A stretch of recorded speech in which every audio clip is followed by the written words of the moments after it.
and what they need to learn more about. That's right. Carrie, take us on this direction here because this is a very, very important. This is where we're starting to get into the nitty gritty as to what you've been talking about. So, how does inflation affect income comfort levels? And I'm going to go ahead and set the screen up for everybody to see here. And Carrie, go ahead and explain to us what you wanted to, what this graph shows. So this, what I like about this graph is it's very simple. It's very simple to show the effects that it's having. It's basic. It does not show everything else, though, that we're going to talk about later that can totally change this. But when you look at this, you'll see that the lower income, mid income, 40,000 per year compared to the higher income of 250,000 a year.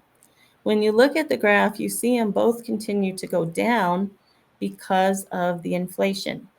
However, when you have the more amount, it's still going to be going down, but you have a little more flexibility that you can use to make, the ends meet as you're going through. You have more flexibility. But when you look at the annual income of 40,000, that starts getting scary because that discretionary and savings, it's going to continue to go down, and you're afraid to use that.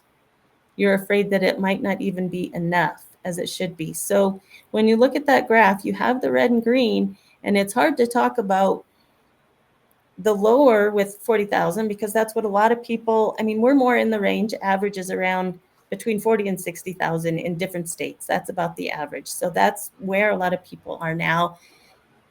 And as you go, it gets more. So it's kind of, I don't like to compare, but what I just really want to point out is we're both in the same situation and they both work the same way. However, the other ones are a little more flexible with the money and not too stressed about the discretionary and savings, which on the other side they are. And these are the people that really need to start looking into it. What we're trying to see here is, are you set with that kind of change with that inflation? Brilliant. So, I'm going to throw this scenario at you, Carrie. So both of them are in your. So both of these people are in their accumulating years at this stage in this conversation. So do you feel like the client B, the person with the leftover discretionary savings and income of 13,333, are they more apt to do anything, or do you feel like a lot of people are more set in their ways when they have this type of income?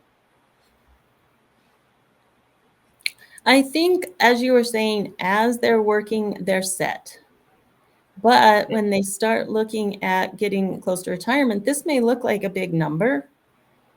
But for some things,